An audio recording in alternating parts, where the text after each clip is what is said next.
Salut à tous, bienvenue sur Hashtag Protestant 2.0, c'est mardi le 6 octobre, je suis heureuse de vous retrouver en ce matin à Mittesheim. Pour démarrer la journée, je vous propose une lecture issue du livre de Jérémie dans l'Ancien Testament. On est au 2e chapitre, dans les tout premiers versets, un passage qui nous parle de la source d'eau claire aux citernes fissurées, une manière pour Jérémie de recevoir un message. Il nous est dit, je reçus cette parole du Seigneur, va faire entendre ce message à la population de Jérusalem.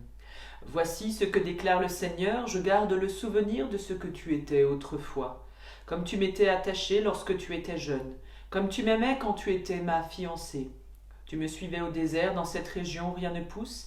Israël, tu étais alors à moi seul, comme les premiers produits d'une récolte. Tous ceux qui touchaient à toi avaient affaire à moi. Il leur arrivait aussitôt malheur, déclare le Seigneur. Vous qui descendez de Jacob, gens de tous les clans d'Israël, écoutez cette parole du Seigneur. Voici ce qu'il déclare. Vos ancêtres ont-ils trouvé une faute à me reprocher?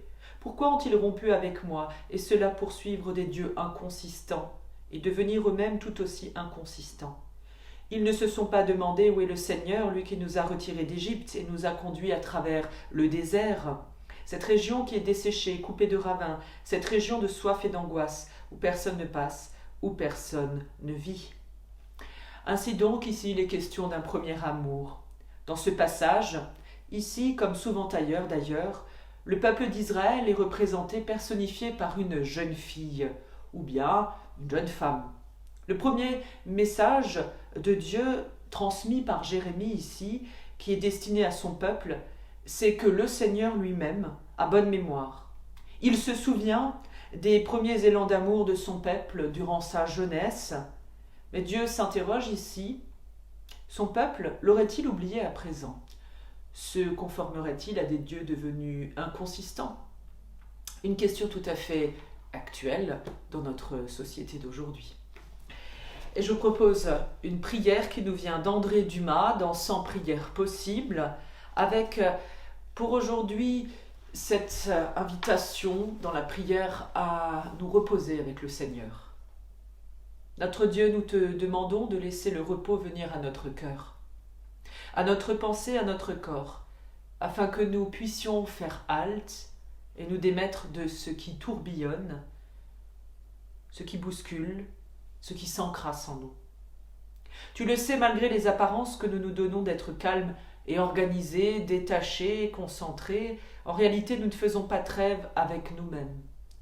Nous remplissons notre temps comme une armoire comble, nous entassons nos années comme un amoncellement de tâches et de retards. Nous bourrons nos vies sans nous laisser d'espace pour les vivre. Nous allons de travaux en divertissement et nous ignorons le repos. Ô Dieu, repose-nous, toi qui as pris le 7e jour pour regarder, apprécier et chômer de ta propre fatigue. Repose-nous, toi qui commandes de faire relâche en mémoire de notre liberté, toujours réelle, en présence de notre communion, toujours possible, en attente de l'achèvement de ton royaume, toujours annoncé. Seigneur, fais que nos repos ne nous effrayent pas, nous qui savons mal user de la liberté du temps, fais que nos repos ne nous dissolvent pas, nous qui savons mal vivre le silence, le calme, le retrait, la retraite. Car nous voudrions que le repos cesse d'être pour nous une hygiène, un devoir, une obligation et une résignation, pour advenir en nous tel le soleil qui s'attarde au soir, telle la nuit qui ensevelit les insuffisances, tel le sommeil qui éveille les songes, telle l'aurore aussi qui nous retrouve dispos. Repose nos cœurs, ces chevaux que tirent à Hu et à Dia nos passions. Repose nos esprits, ces antichambres où se pressant les solliciteurs. Repose nos corps, ces maisons où la poussière se dépose.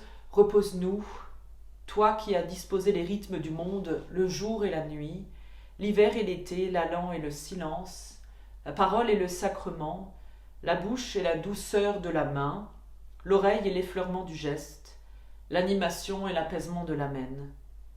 Nous te demandons le repos de nos vies à toi qui es le Dieu de la parole vivante, mais aussi de la paix accomplie. Amen. Sur ces paroles pleines de repos, je vous souhaite une belle journée dans la paix de Dieu justement.